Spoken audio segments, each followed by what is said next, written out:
Great. Welcome to today's Community Ambassador session on vaccination strategies. I'd like to now pass it over to our first presenter, who is Imam Imran Ali. He will explain to you his efforts during the vaccination outreach and some of his ideas and strategies for all of you today. After his presentation, we have saved some time for Q&A, so feel free to hang on to your questions or put them into the chat, but you'll have lots of time for Q&A after he does his presentation with us next. So I will now pass it over to Imran.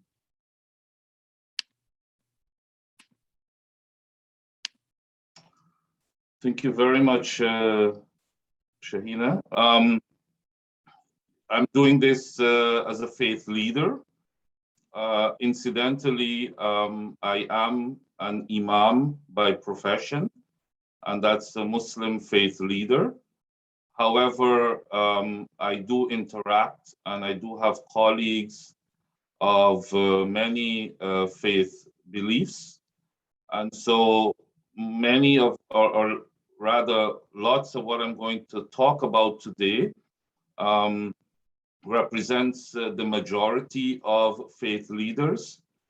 And in addition to being an imam, I'm also one of the faith ambassadors lead with Black Creek Humber Summit Vaccine Engagement Team.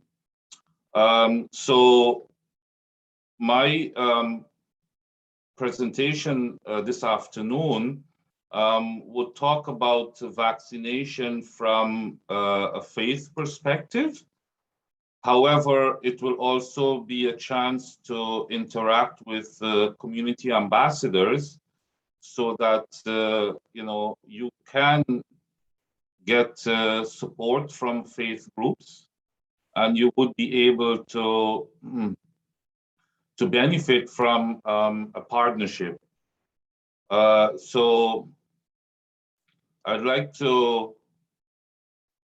begin my presentation to say that after the World Health Organization declared the pandemic, our healthcare providers became our first line of defense, and their response continued to be outstanding. I don't think any one of us will deny, the work that the healthcare providers have been doing. We support our elected officials in protecting our healthcare workers, because of what they have done and they continue to do.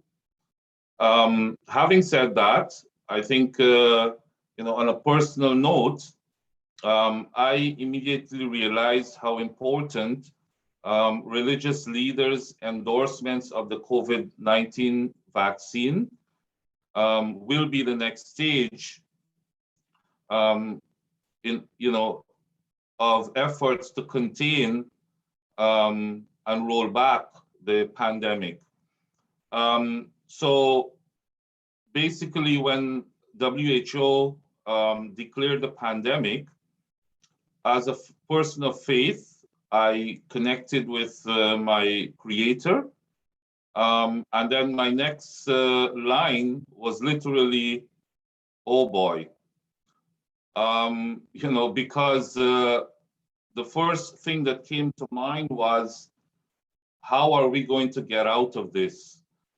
Obviously, relying on science, which because it's a health pandemic,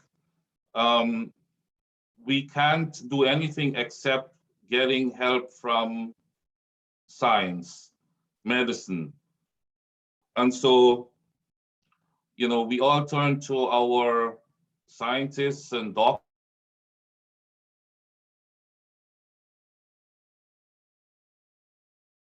doctors and healthcare providers, masking. This is the interpreter, Imam. Doing this. You're cutting out. I'm not sure why, but you cut out a little bit there. This is the interpreter, but I've got you now. Oh, I'm sorry. Okay. All You're, right. Yeah. So we cannot hear you. sorry. Okay. Cutting out. Yeah, perhaps you'd like to try removing your video.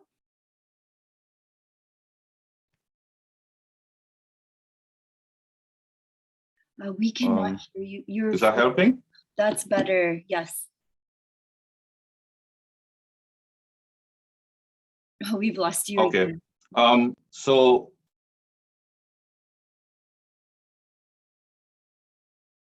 oh my, I teach daily on this thing, and this has never happened. We can hear you now. Can everyone hear me now? Yes. So,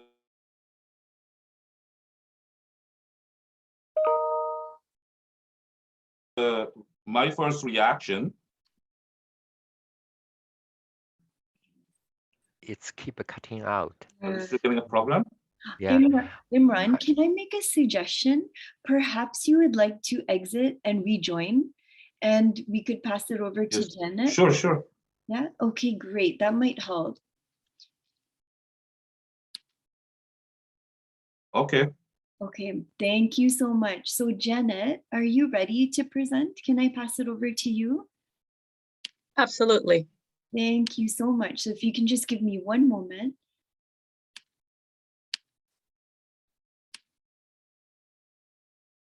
Okay, wonderful. So I'd like to introduce Janet Rodriguez. She will be presenting next. Hello, everybody. And my name is Janet Rodriguez. I use she and her pronouns. I identified as a woman with dark hair, dark eyes, brown skin. I live with visible and invisible disabilities, and I am the secretary of the ERTCO board. ERTCO is the Ethno-Racialized People with Disabilities Coalition Ontario, and we are one of the partners of the accessibility vaccine project under the auspices of CILT, Center for Independent Living, Toronto. If we can go to the next slide. So today, what I want to encourage all of us is to be ambassadors for equity. How can we be more inclusive of people with disabilities? I love all the work every ambassador and their community organizations are doing. And it's just sometimes, without even noticing, you may be excluding those people who actually need the most of your support. So what is disability? This is a definition from the Ontario Human Rights. It's actually a very short version. Disability covers a broad range and degree of conditions. Some are visible, some are not. It may be present from the moment the person is born. It's usually called congenital impairment. Or this impairment or disability may be caused by an accident at work, in a car, or it can be developing over time, as it is the case with many chronic diseases or acquired diseases that we have from our employment. Next slide, please. So again, from the Ontario Human Rights Commission, they speak about physical, mental and learning disabilities, mental disorders, hearing or vision disabilities or impairments, epilepsy, drug and alcohol dependencies, or also known as substance use disorder, environmental sensitivities to light, to sound, to electronics, to smoke, perfume, you name it. And also it includes other conditions. Other conditions may be, many different things that are experienced probably by one or two persons, but still it can be disabling for them. Next slide, please. So who are people with disabilities? As we just showed, the Ontario Human Rights Commission speaks of visible disabilities and invisible disabilities. Also, people have episodic disabilities. So more than 6 million Canadians aged 15 and over, or 22% of the population, identified as having at least one disability. As you age, people identify having 2 or more. So if 1 in 5 of the population in Canada and in Toronto, for that matter, identified as disabled, you can always assume that out of the 10 people you've contacted, at least 2 may have a disability, may need accommodation, right? So to be on the safe side. Why do I say you need to assume?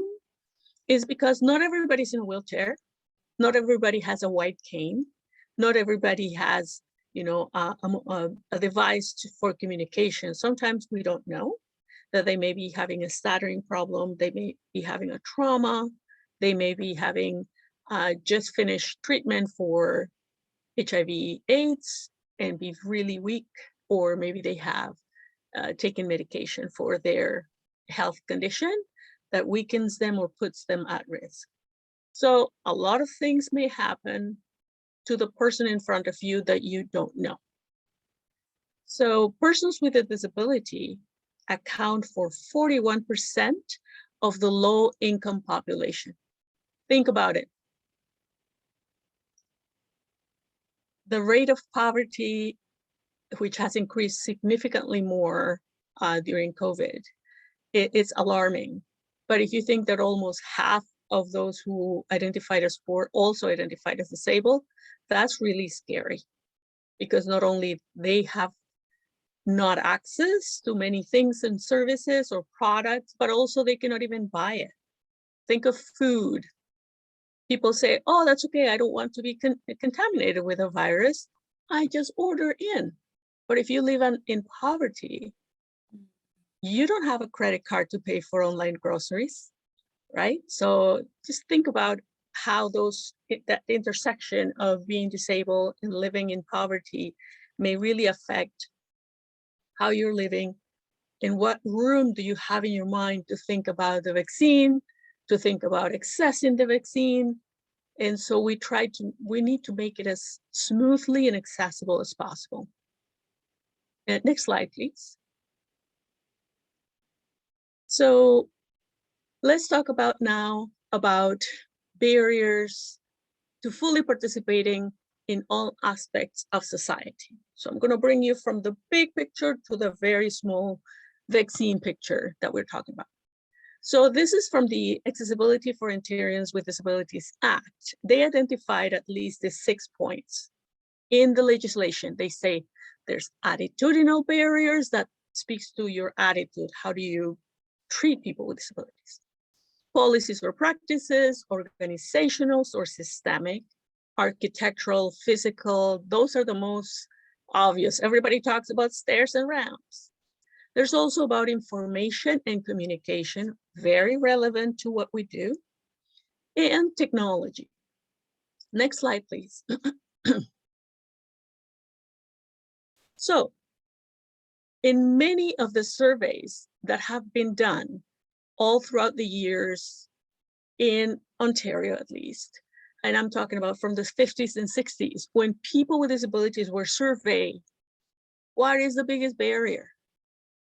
And this is the time where the sidewalks didn't have a cat in the corners. The number one barrier identified all throughout the decades have always been attitude, because that is what makes a change. You see a person with a disability, or you interact with a person with a disability, and you see deficit, then the person will not only won't be able to participate, you're already marginalizing them without even realizing, to the point that the person will self-exclude and say, I'm not going to go there because there's so many barriers. And if it's a matter of accessing art, we'd say, oh, that's sad. The person cannot see the art exhibit. But if it is a vaccine outreach program, that can be a life and death matter. So the biggest barriers are assuming deficit, also assuming that it is the person's problem. If you cannot see, if you cannot hear, that's on you. You know, you have to fix it. It's too costly or too complicated to make this accessible for you. We only have one person, maybe two. And those are the persons that you see with a visible disability, but you don't see the other 10 with invisible disabilities that are also being excluded.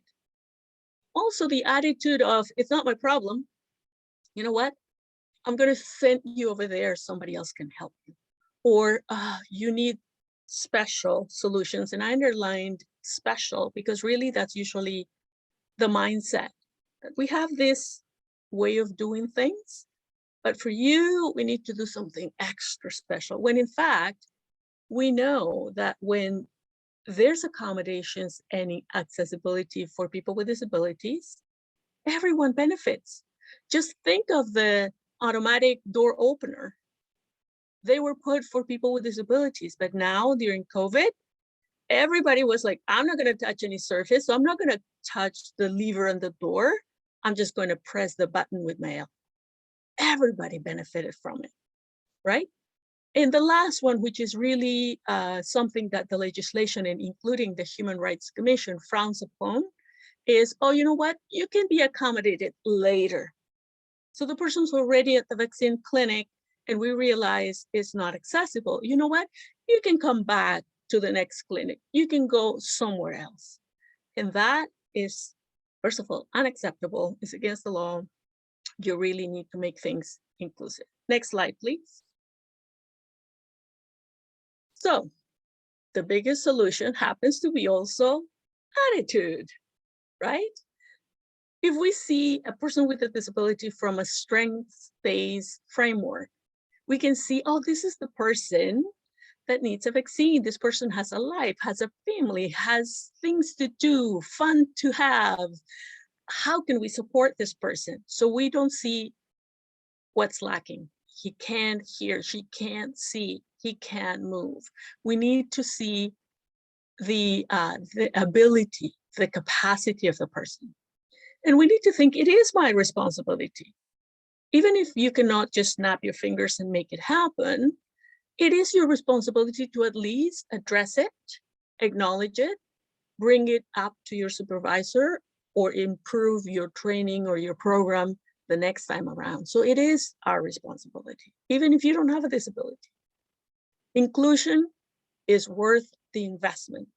I just talked about the buttons on the door. People say like, $10,000 is too much. A lot of people have avoided getting COVID because of those door opening buttons. Also have these little messages that send, you don't have to say to the people, but if you do things, you're giving them your welcome here message. We have organized our clinic in a park where there's no stairs. We've organized a clinic that is accessible. We've organized a clinic that has accessible washrooms, right? Ask the person, how can they be accommodated? They are the experts in their disability. They are also experts in their accommodation. And remember, everyone has the right to an equal and dignified participation. Next slide. So, what can I do? Because I just said at the beginning, we're all ambassadors for accessibility. So what can I do? Before you do the clinic, before you organize the outreach plan, before you do your marketing and your publication, think accessibility.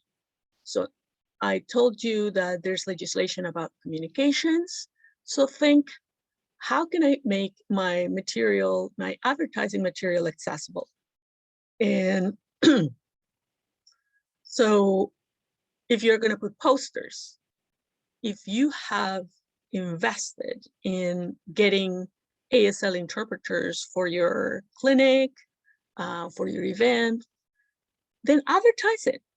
Put it right on the poster so deaf people know, oh, this is for me. I can go there. include the beginning and the end time, because people that book Wheel-Trans will need to know when they're going to be picked up.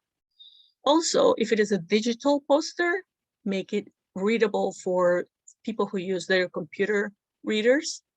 So think about, how is the person getting there? Are they going to get by Wheel-Trans? If so, you need to give, and maybe put it in the poster, the exact address, because that's how Wheel-Trans will accept. They don't accept, oh, the Rexdale Center. They need to know 108 Tabor Road, right? So they need exactly the address for that.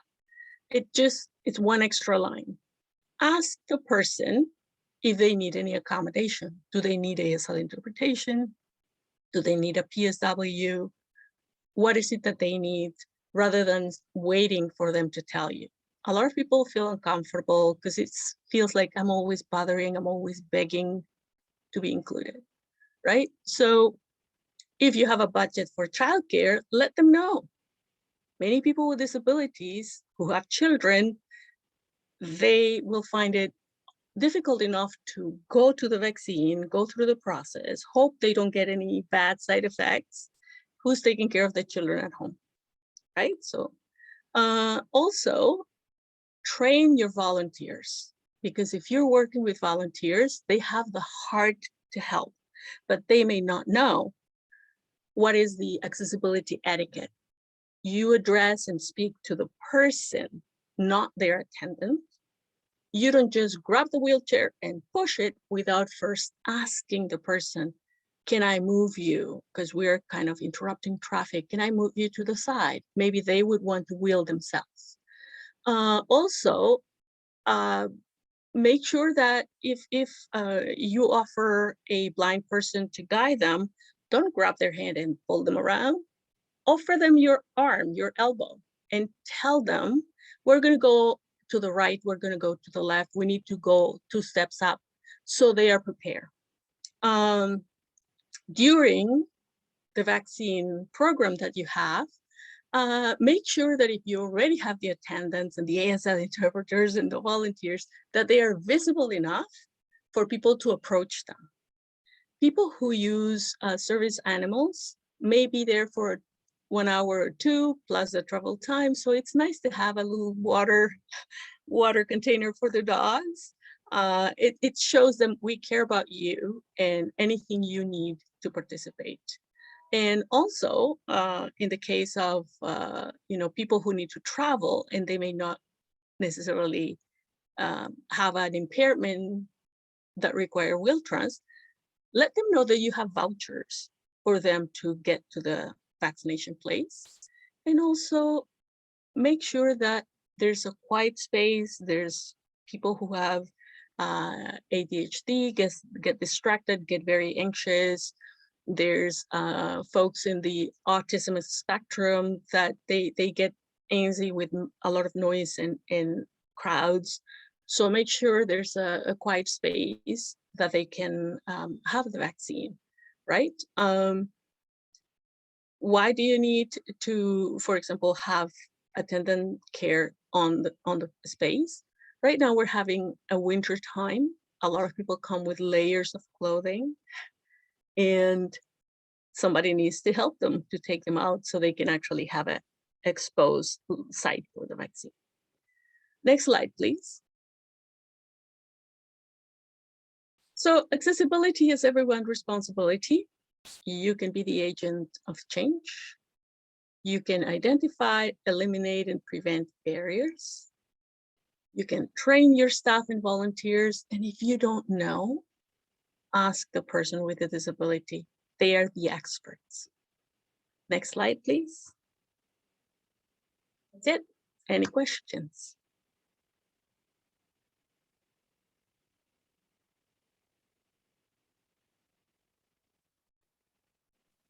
Thank you so much for that incredibly helpful information, Janet. I think everyone would agree that some of the statistics that you provided were really, really telling. And a lot of the tips you provided were also really helpful. Some things that maybe people haven't thought about and that would be very easy to implement. Other tips that maybe require some planning, but also important to think about as part of this outreach work. So thank you so much, and for being inclusive. We have a hand up and a question from Charles. Thank you so much, Janet, for sharing lots of amazing things. I actually, I want to make one comment. During the lots of the pop-up clinic and the mobile clinic, especially the pop-up clinic, in the midst of the time when the pop-up clinic was very busy, I always, it become my mission.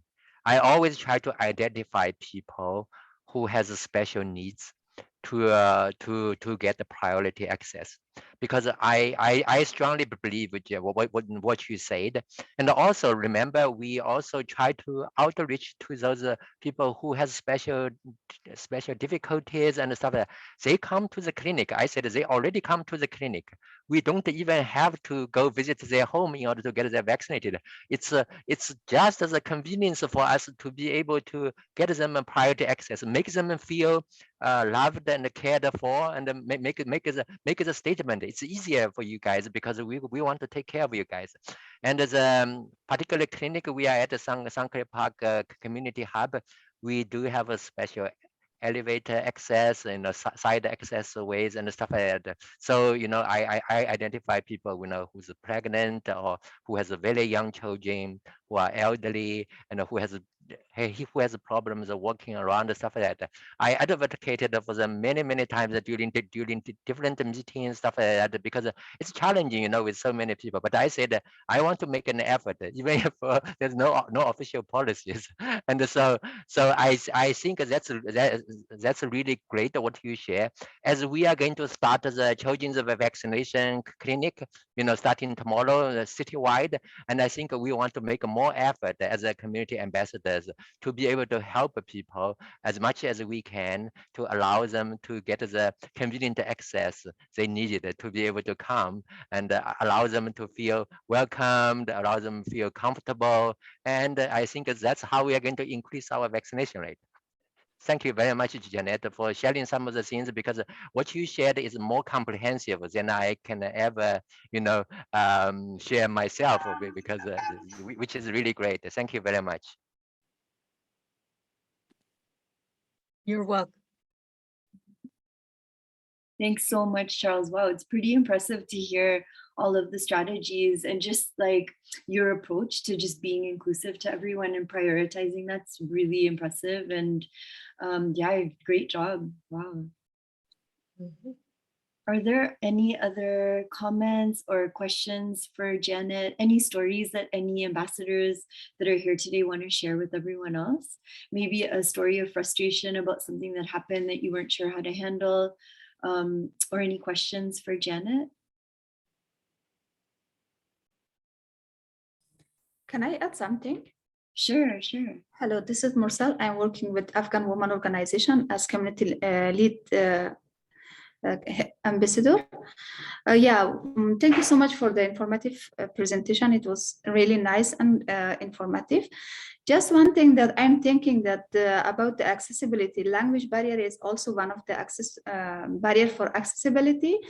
And last week, the thing that we could, it was a woman from the beginning point, from the march. I was talking with her, and she was breastfeeding. I couldn't convince her. Finally, I could convince her. And also I found that she has language barrier. Then I booked appointment for her, and I went with her together.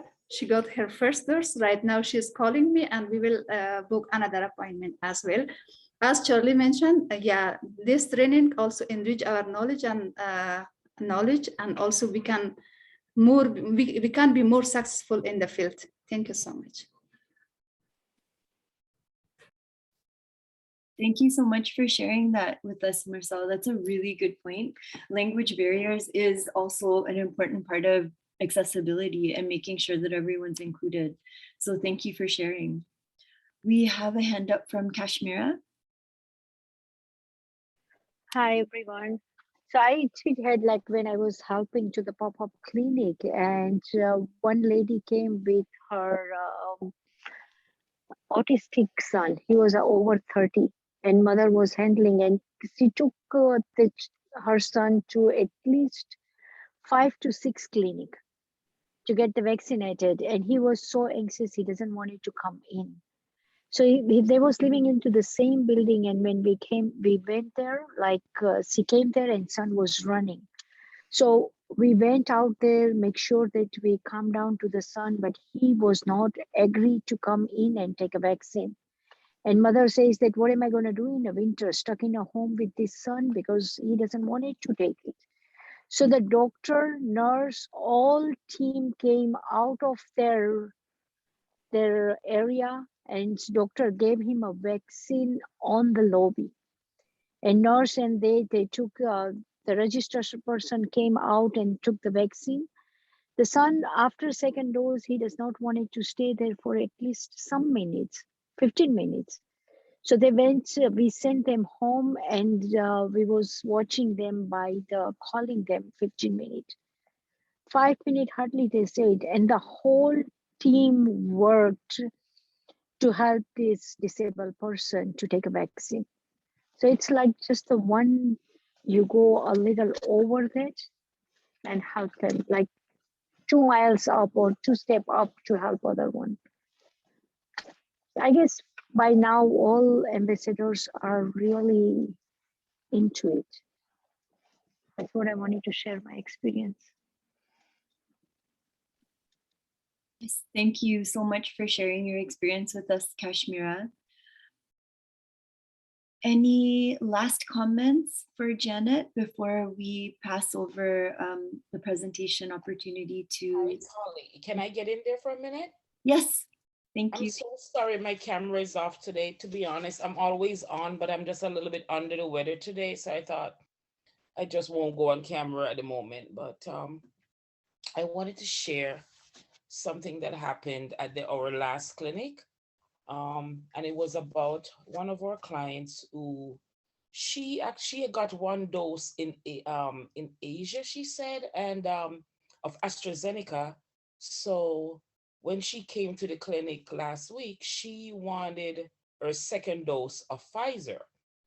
But you know, what I should say is that every staff, because I mean, we don't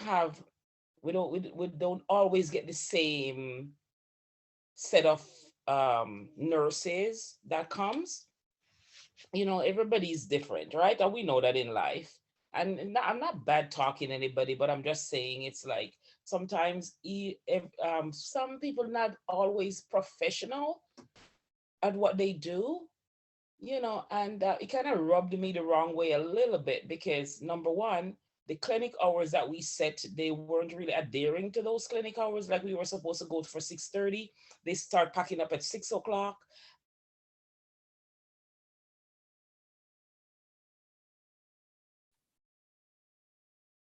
Thank you for sharing that with us. Do you have any comments, Janet? Well, yes, it's important to mind the time that if you said your clinic is until 7, then you can plan to, maybe someone is going to walk in the door at 5 minutes to 7. Exactly. So you cannot program to pack everything up. You need to make sure that if that person comes at 5 to 7 and needs to get their clothes off and needs to do this and 20 minutes wait, right, your time for the public is one and your time for your own team to wrap up is one. Yes, is another. So also, when that lady came in, you could tell that she was hesitant, number one. And you know, it's our job to keep her calm and encourage her. So what she wanted was to see that she was getting the Pfizer.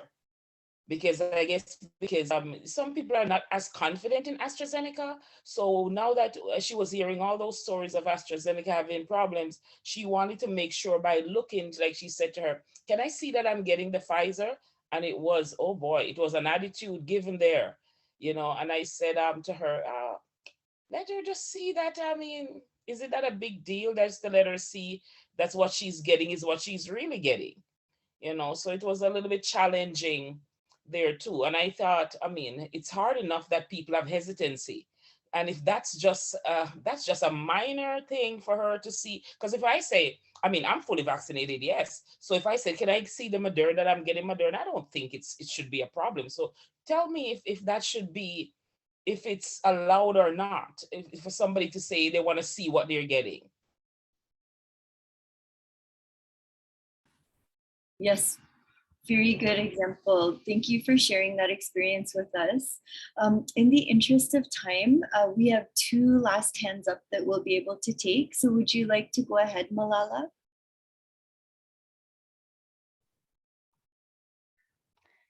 Hi everyone. Yeah, I'll be very quick. So I just wanted to point out that coming back to those people that they have difficulty to walk or go out, and so at the very beginning, when we start our work as a vaccine ambassador, I believe that we didn't have a vaccine bounded, so that people or that nurse could go to their place to get their vaccine done.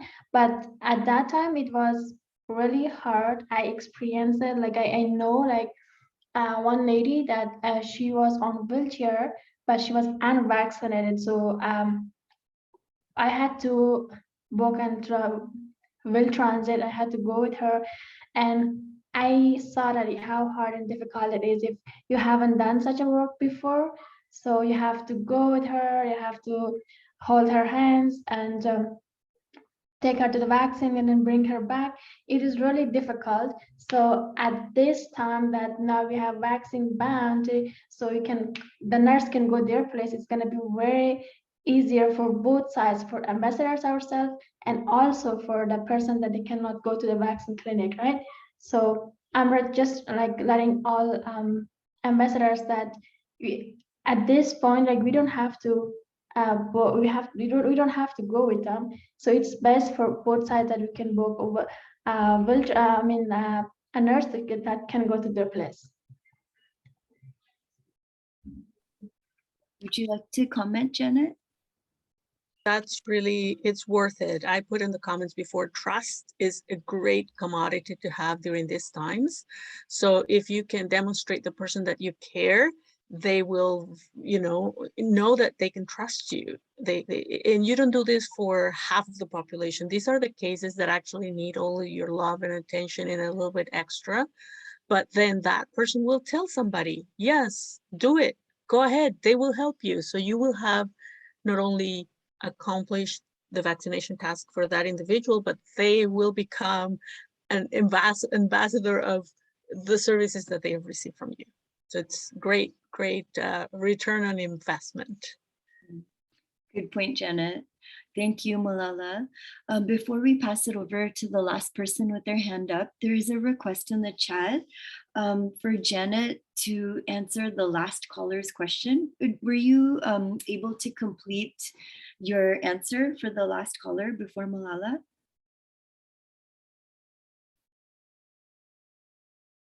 I think the last caller was Holly.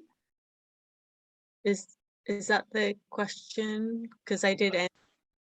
Yeah, well, that was me talking about the client with the AstraZeneca who wanted the Pfizer. That was me. And I put on the chat about trust. Exactly. Yeah, transparency is just takes 30 more seconds. It's not going to take away from you and say, yes, this is the program, this is the vaccine, I'm showing it to you. What else can I do for you? It's not, you're not going to become poorer for that. It's not going to take you 3 hours to do it. It's just a matter of what I was speaking at the beginning is the attitude. This is one individual asking for something unique or different or out of the box, but it's really in your capacity to do it. So yes, transparency, trust, those are key things because this program will be here to stay. Now we need to vaccinate their children. So, if they have been vaccinated, they will have an excellent experience and say, I will bring my children. I will have my 3rd shot if necessary. Great. Thank you for that. I'll now ask the next person, Mo. Thank you so much. I want to share that people often is asking for the booster, and one of the family, they called me because they have a adult autistic child, and because the child does not use the mask, so they are at high risk. And the person said that is there any way that we can get this booster quickly? And he talked to also his doctor, family doctor, then because he speaks English, but it's a level of difference. So I was with the family doctor in the phone call, and I found the doctor is very nice, and he wrote the note that the family is at high risk because the child does not use the mask when I go outside, so they will be eligible to get they should get the booster as quick as possible, even though there is some condition yet, booster is not for everybody yet. So I found that the help is there because the way doctor talked and doctor gave him the comfort and trust, it is amazing. So sometimes we experience something very nice, and sometimes we experience something very frustrating. So this is also, I'm sharing because I see there are some positive thing is there. Thank you. Comments, Janet? Excellent. No, thank you for sharing that, Mo, because usually we see the sticking points, which are usually what went wrong. It's a good way to learn, right? But when we see something good, we also need to say, okay, what happened? How can I copy that? How can I replicate it? How can I talk about it and tell other people that it is possible? Accessible can be done. It's going to take us a little more extra steps. It may take us a little extra money or time, but it can be done. And we are responsible to identify, eliminate, and prevent barriers. That's the three things that the legislation in this province asks us to do. And if we have that in our mindset, I believe every one of us can do it. Thank you so much for that, Janet. And I'm so sorry, in the interest of time, we will need to move on to the next presentation. But if you could hang on to your question, we'll try to get that answered for you a little bit later or in the breakouts. But thank you again, Janet, for all the amazing information you provided, all the encouragement and all the tips that we can all start to really look at to create more inclusiveness and accessibility in our work. So thank you. Okay, I would now like to pass it back to Imam Imran Ali. Hello, everyone. Can you hear me now, please? Yes. Okay. I sincerely apologize. I don't know what happened there. But I just wanted to continue from where I left off. And that is to talk about the importance of religious leaders' endorsements of COVID-19 vaccine and the role that they will actually play in the vaccination stages, and also for you to benefit from that knowledge being community ambassadors. I just want to kindly acknowledge my co-presenter's wonderful presentation.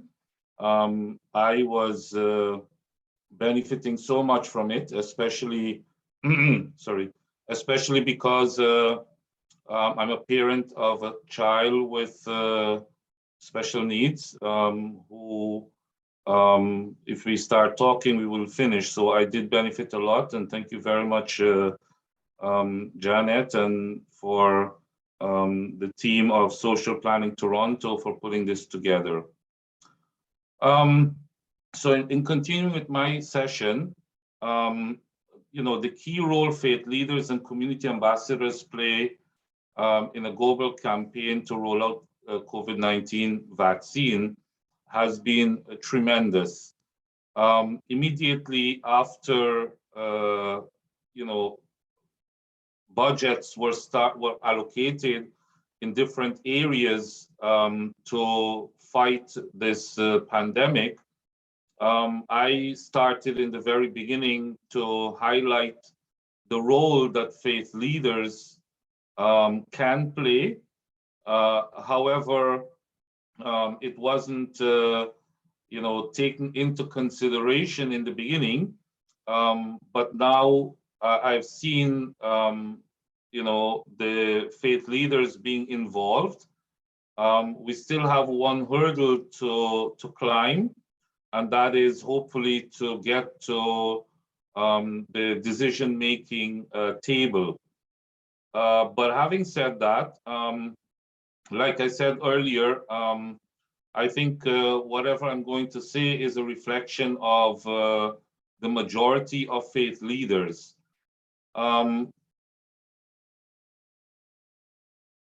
We should know that faith leaders played an important role in overcoming vaccine hesitancy and building vaccine confidence.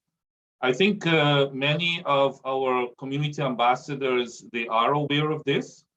However, I'd like to re-emphasize that point because I believe you need to include faith leaders in your toolbox as an active partner in getting your work done. I think many times we have not recognized the role faith leaders have played in encouraging others to get vaccinated. And community ambassadors, this is basically what I consider to be up your alley, because you're all there trying to convince others, that small number that we still have to convince, to get vaccinated. And you may or may not have thought of using faith leaders. And so I'm here today to kind of remind you or say to you that faith leaders are there at your disposal, and they are willing to help. And you'll be amazed at how many situations they've been able to help members of their congregation and community members to go get a vaccine. In addition to that, religious sites have played key roles in the medical response. When I got the vaccine, I did so because I wanted to protect myself, to protect my family, to protect my loved ones, friends, congregants, and so forth. And I was able to get the vaccine in the very beginning. I'm not going to tell you why or so forth, but in the very beginning, I got the vaccine. And I thought to myself, how can I help? And the mosques and places of worship were closed during the lockdown and so forth. But I thought, why don't we bring the vaccination clinic to the mosque? And then I reached out to my colleagues of other faith beliefs, and I said, here, this is something you can do for the community. And then other places, other religious faith places began to have vaccination clinic. Now, in doing so, we found that many people started to come, and they wanted to be in a place where they're familiar. But what I'd like to also let you know that this actually began when I said the main vaccination areas that were earmarked by the city or the province, the mass vaccination centers, were not in proximity of some of the congregants. And so I pushed for the idea of what is now known as pop-up clinic. And when I brought the idea to the table, it was not really understood, but then I made it say, well, let's do it at the mosque. And from there, now we're doing it everywhere else, which again, you may not know, but came about because, we found that religious sites did play a role and continue to play a role in helping with the vaccination. I see some questions on the chat, and I will definitely address them. If you can just hold for a sec or remind me at the end, please. All faith leaders continue to uphold human rights and religious freedom for all. You can imagine when I took the vaccine, many people were asking me, why did you take the vaccine? It was developed in a very short time. How do you know if it's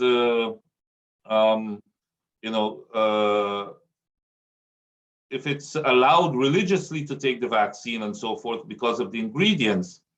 So from the very beginning, I liaise with my congregants who are in the health care field. We have doctors, healthcare providers in our congregation, and I said to them, you are the experts, you need to help me to understand so that I can add the religious context before I speak.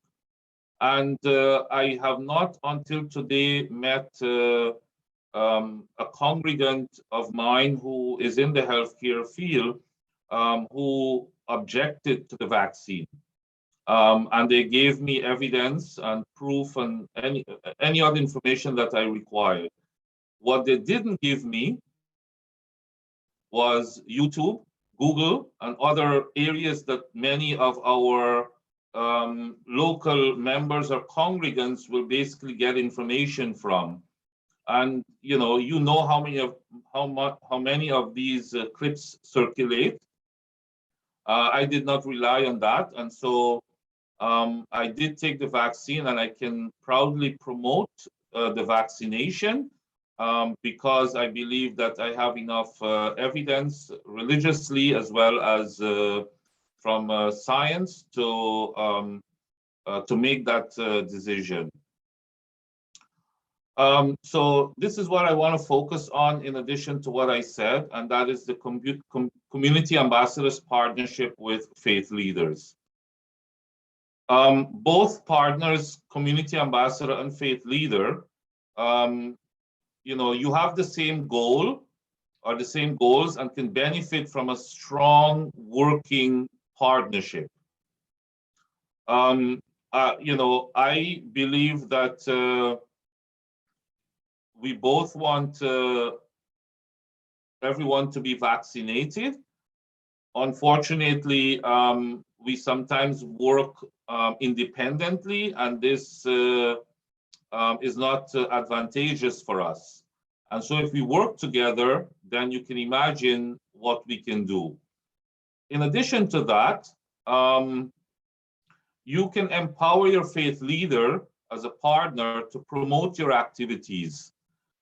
So you earmark a place of worship, you meet the faith leader, and you will recognize that the faith leaders are in contact with their congregation in some of these buildings where you would go to try to meet residents. They can also help you through their Zoom programs that they promote and they have with their congregants. They can obviously promote your poster, your flyer, whatever else you may have. The partnership that you're forming with these faith leaders will benefit in numerous ways. From there, you can begin to realize that your partnership will not only be for COVID. It can be for other areas with regards to opportunities like getting access to food banks and other services that place of worship can offer. And so, you know, it goes beyond COVID in terms of the other areas that you can work with these faith leaders. Having said that, you know, community ambassadors, I would like to also suggest on a personal note that, you know, you don't know where your careers or any other areas of interests will take you.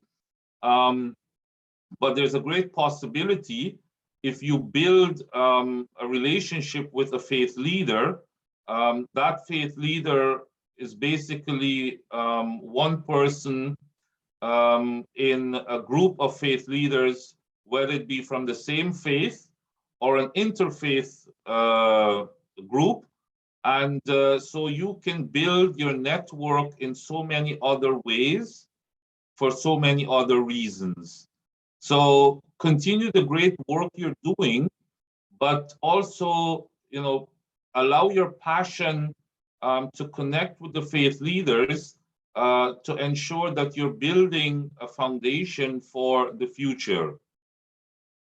Having said that, regardless of your faith or, you know, or not having a faith, whatever the case may be, connecting with a faith leader will not in any way change your ideology of anything. You need to remember that faith leaders who practice to help their congregants or humanity are not in the business of converting. So you can imagine when we had the vaccination clinic at the mosque, people thought it was only for Muslims. And it was never only for Muslims, because we have Muslims who have relatives of other faith beliefs. And if they were eligible, we did not say to them that it was only faith that can get vaccinated here. Rather, the vaccination was for everyone. So that's basically my humble presentation. I do sincerely apologize for the internet connection earlier. I know, you know, in the interest of time, I'm going to pause here. Pausing doesn't mean I don't know what else to say. You can know that preachers love the mic and they like to talk. So I have lots more to say, but I'm going to pause at this moment. In the event there are questions and in the interest of time. So once again, thank you very much. And I look forward to interacting with you in terms of the questions or comments you may have. Thank you so much for that, Imran. Really helpful information, a really interesting strategy for people to think about in terms of creating partnerships with faith-based institutions, religious institutions, even though they may not be the same as yours, could be a really strategic way to get some information out into the communities. So I'd like to take 5 minutes to invite people if they'd like to share any experiences, you know, any of your strategies in building relationships and partnerships with local faith institutions or religious institutions and how that's worked, or if you have any questions for Imran, how about we give it about 5 minutes for that, and then we can save a little bit of time for some breakouts before we send everyone off at 2 o'clock. Sorry, can I just jump in? I saw a question I wanted to address. How about faith leaders who are hesitant themselves? You know, I would like to say to you, ambassadors, and I'm speaking here confidentially to all of you, and whatever is said here is kept here. Whatever happens on this screen stays here. We're not in Las Vegas per se, but whatever happens here stays here. If you encounter a faith leader who is hesitant, then you need to reach out to me. Now, I'm not the faith leader police per se, But what I'm saying is we need to connect with any faith leader who is hesitant. And we need to understand why. And we need to ensure that that person does not get public attention. This is very, very important. You can imagine a few weeks ago when we had our faith forum and we had Dr. Dubé, I said to her, elected officials and places of employment need to stop telling their employees that they can have a religious exemption against the vaccine. There is no religious exemption against the vaccine. And this is across the board. If you find someone, a faith leader who is not in accordance to this, you need to please let us know so we can address it, because obviously you might not be able to address it. With regards to faith leaders spreading any misleading information, again, I believe it's the same thing. You need to let us know because we can connect to these faith leaders to ensure that they keep their private or personal opinion to themselves and they're not given public space to speak because they need to be respectful, we need to be respectful, but if we keep respecting each other without promoting the vaccination, it's going to be problematic for all of us. So I just wanted to touch on that before I allow others to go on, please. Thank you so much for answering those questions in the chat, Imran. I'll now pass it over to Malala. Yeah, thank you so much, Shahina. I just wanted to point out one thing that it's really worked for me, and I'm sure that it will work out for everyone. So, as a vaccine ambassador, when we're approaching to people on the street, plaza, wherever you're approaching to people, so one thing that I realized that as a vaccine ambassador, when you start talking about vaccine, like you shouldn't ask them right away when you see when like or approaching to someone like, have you got your vaccine? May I know that you're vaccinated or not? It's not gonna work. People wouldn't mind. Like it's irritating, like it's annoying. Like even to me, if someone's like coming up and nothing else, just asking if you're vaccinated or not. So the best way of approaching is that don't bring the vaccine at the very beginning, like just say like how are you doing, what's up, like in a very nice way, and listen to them, and then you can bring up the vaccine. And still, if they don't want to get the vaccine or they're anti-vaccine, ask in a nice way of, may I know what is the reason, like is there anything that I can do, you want to know more about vaccines? Like never ever ask a person that why you're not vaccinated, have you got your vaccine? Like people literally would mind. So it's always good to listen to them.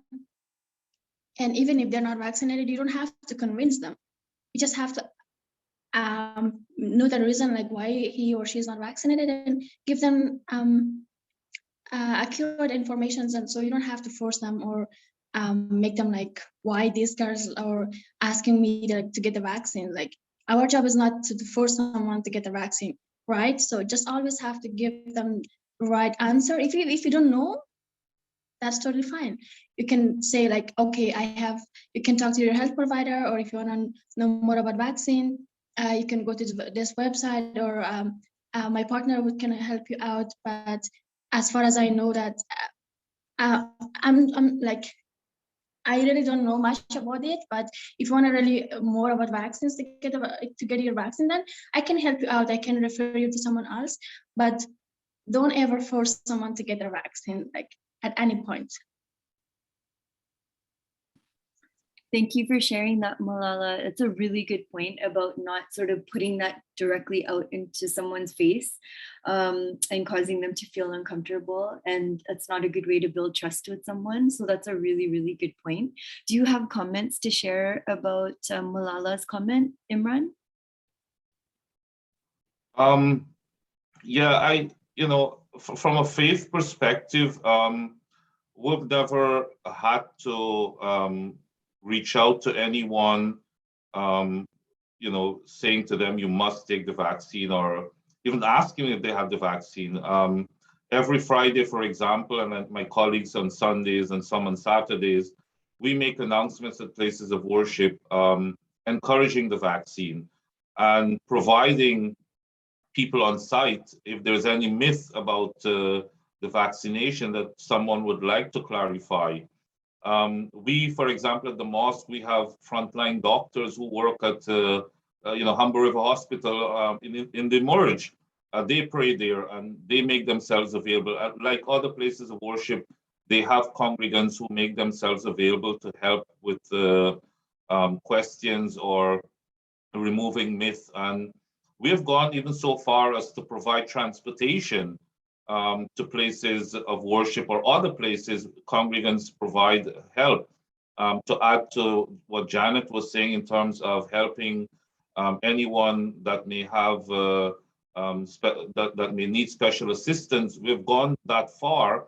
Again, because we understand the diversity in the community. The earlier comment on language, you can imagine in a congregation how many languages. So we've been able to do all of this. And I think ambassadors need to know that faith leaders can be, support to them in so many ways. Like, for example, if a community ambassador found someone with a specific language that they don't know, where they can find someone to speak that language, trust me, you reach out to a faith leader, they have a congregant who would speak that language. So that's just an additional comment. Thanks. Great, thank you for that. I'd like to propose to everyone that we just continue the questions and comments and discussion as a larger group versus going into breakouts, because we have very little time left and it's such a great conversation that's happening. Before I pass it over to Kashmira, I was wondering, Imran, you did propose that if people do have conversations with faith leaders that don't support vaccination, that they could bring that information to you for your help and support. So would you be okay sharing your email address, for example, in the chat so people have your contact information? I can also send that out with an email after the session with the resources from today. So whatever you feel most comfortable with, but something to think about how people can contact you. Yeah, thank you very much. I'll put it right now. You can share it. And just for everyone's knowledge, tomorrow, as a matter of fact, we have a Faith Leaders Forum with Dr. Dubé, and that was organized to address matters which faith leaders may have, especially with the booster shots and with the children's vaccination. And so, we are also targeting faith leaders for them to understand their roles, so that the last thing I would want is for any of you as an ambassador to go to a faith leader and that faith leader does not support vaccination. I would be so upset with myself if you have to encounter that, and I hope and I pray that you will never have to encounter that.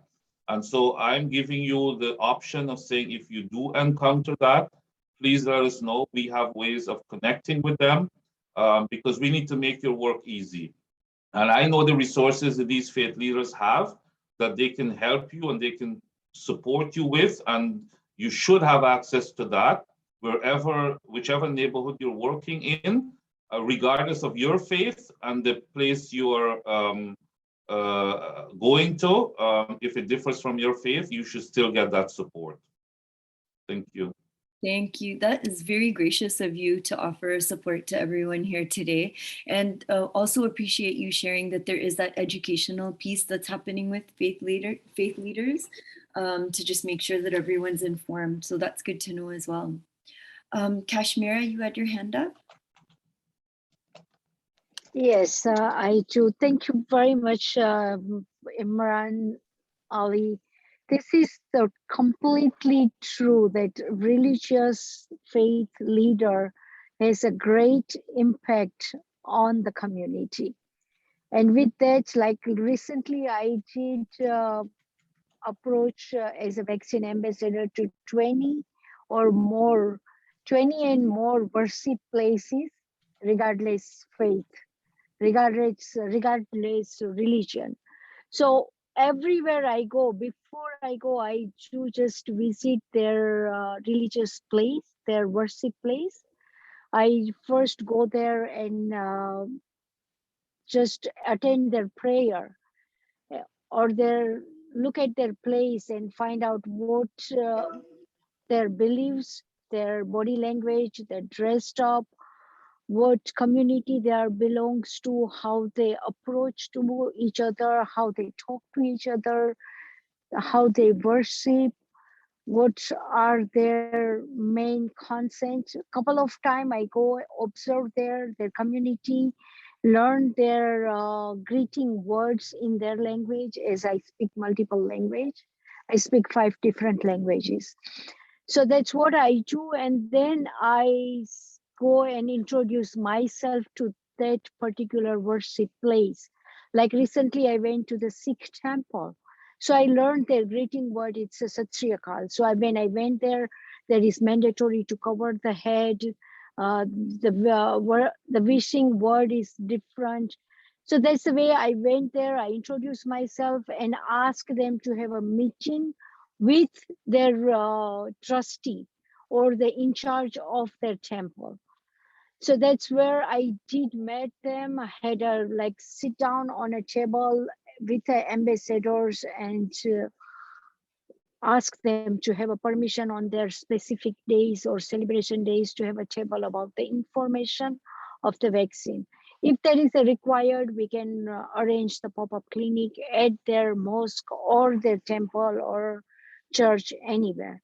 So that's how I get into them and get the information. Though on that particular mosque, we had one black girl, one Afghan girl, and me. We was there at the worship place on their celebration day with the table with the information.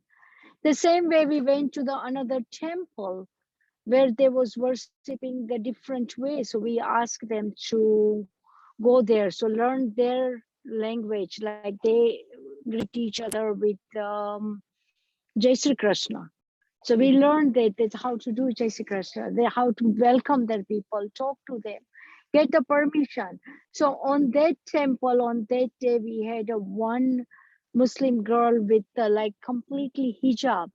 Another was like Christian girl, and a couple of Hindus, and I am a Muslim too. So we went all together, outreach on the temple, and had a pop-up clinic on the temple.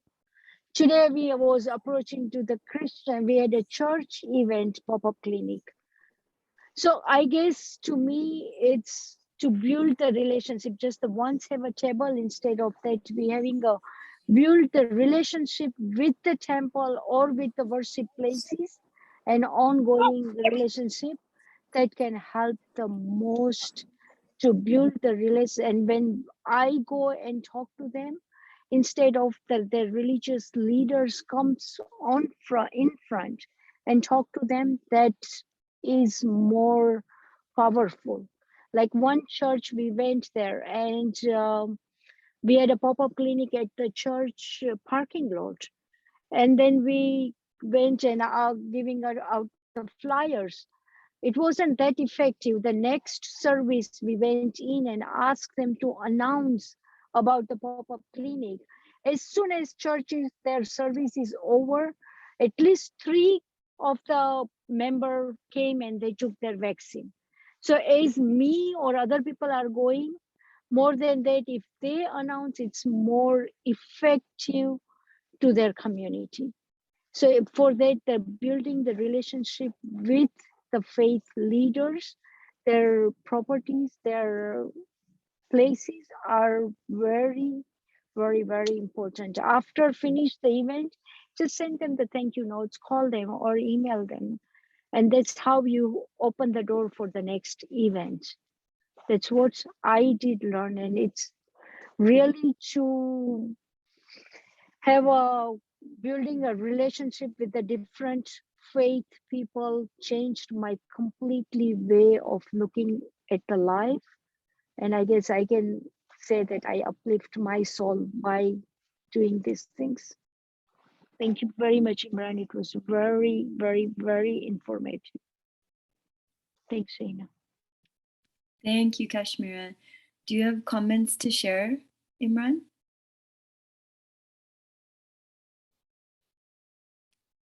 You're muted. Sorry. Yeah, no, I totally agree with the method and the way she goes about doing it. I think that will be helpful to other ambassadors. Because one of the things I wanted, hopefully, for you to hear today and to get from me, and I didn't wear the Braves thing because I didn't wear the Braves outfit because they won the World Series. I wore it because I want you to know that faith leaders are approachable, right? Don't believe that we're not approachable, and I think you need to go approach faith leaders whichever neighborhood you're working, and you will find that they'll be helpful to you. Thank you. And thank you again, Kashmira. It's pretty incredible to see all those strategies that you've been trying to put into place and build partnerships and relationships and trust with different faith groups in your neighborhood. That's really great to see. We now have a hand up from Riyash. Yes, hi everyone. Thank you for a great session. This is Riyash from LAMP, South Etobicoke. Actually, I've been through all the stuff you've been talking about, especially about the faith. I did one time reach out through my WhatsApp group with my Arab community for information about pop-up clinic. And this lady, she will message me privately and she will say, okay, my doctor, he will not give me a note or excuse that I can't take the vaccine. I don't want to take the vaccine. I don't trust the media. I don't trust it. I'm afraid I have bone issues. And I said, okay, take another opinion. And then she said, no, I'm going to reach out for the faith leader, our faith leader. I said, I know that our faith leader, all of them, they will not give you that note because all of them, they got vaccinated and we have so many clinics in our mosque and you can't, they will not give you. She said, no, please give me one faith leader. He will give me the religious note. I said, I honestly don't know, but I can give you one of the centers in your area for the faith leader name, and he can talk to you from the religion reason that why you have to take the vaccine as a religion duty. And I told her the other thing, as a Muslim, if we want to go to pilgrim to Saudi Arabia, to do Hajj, to do our Islamic rules, we have to take certain vaccines from the government of Saudi, and we don't ask them, which vaccine is this? We don't know which kind of vaccine they will give us. We'll just go take it without knowing what's the background of vaccines. Why we're doing this with the COVID vaccine, and we know we've reached so many high numbers without hesitating, and we saw our friends and family, they're dying from it. And if we can help everybody, help ourselves first, we will be as a good example as Muslim to take it, and everybody will do it like us, and you will be a good example for your family. And she thinking about it, and she said, you know what, let me think about it. I said, if you need any help, take another opinion from your doctor, or go to your faith leader, imam or center, and talk about it with them, and they will advise you what to do. And I think we ended up in very well situation. I think she was driven by the media and what they're going on through the media, and because they said, okay, bring a faith leader or bring a religious reason, you can be executed from the vaccine. And I think that wasn't right. And Brother Imran, you were right. I don't think any faith leader will agree to not vaccinate it if you don't have a health issue. Thank you, and a very good session. Thanks. Thank you. Thank you so much for sharing that, Riyash. I just wanted to mention,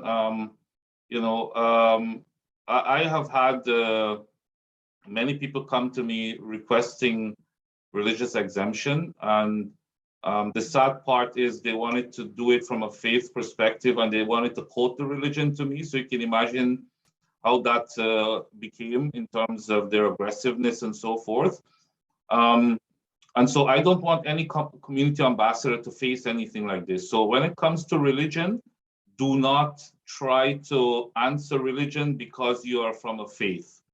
Help whoever has religious concerns, direct them to the faith leader.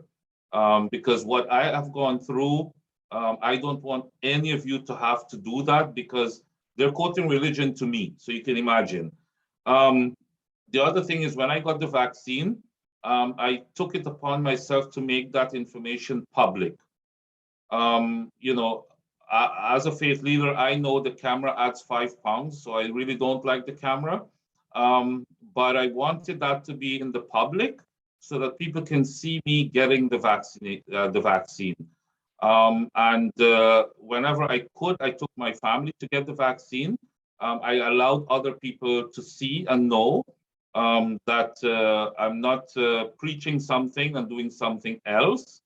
And all of this does help so that we can all work together. Thank you. Very well said. Thank you. That brings us to the end of today's session. It would be so wonderful if we could all show some appreciation to both of our incredible presenters today, Imran and Janet. I'm just going to try to spotlight Janet one more time. But yes, if you'd like to give an applause or use all your fun reactions to let them know how incredible their sharings were today, that would be very much appreciated. Thank you so much. Such a wonderful session. All of you, including the participants today, have shared so much with us about your strategies. Really great questions. And again, thank you to the presenters for all your insight and expertise. Thank you to our ASL interpreters. Thank you for being here, Katie and Francine. And thank you to Charles for co-coordinating all of these sessions. Hope to see all of you at the next session. Thank you for being here today. Have a wonderful day, and we will send out a link to the recording so you can share it with your fellow community ambassadors that couldn't be here today. Thank you.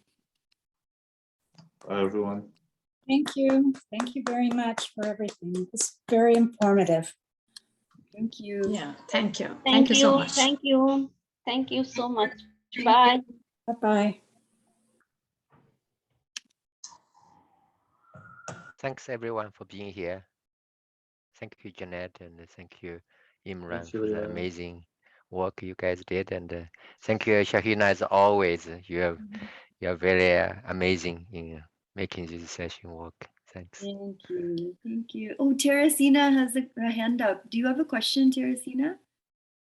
No, I was about to just give it a hands up. I think thumb up, and I pressed the wrong one. Sorry. That's great. Thank you. Thank you very much. Thank you. Yeah. Bye. Bye. Bye, everyone. Bye. Shahina, thank you. This was a lot of coordinating work, so thank you. And for the ASL interpreters, wow. Thank you all. Thank you. Have a great day. You too. I will. Right, Shahina? We don't need to stay for. You can totally leave, and I'm going to send you a link to the recording for you to all approve it before we share it. So that should be coming to you later today or tomorrow morning. Thank you again. Fabulous. Thank you so much. Great participation. So good, right? So engaging.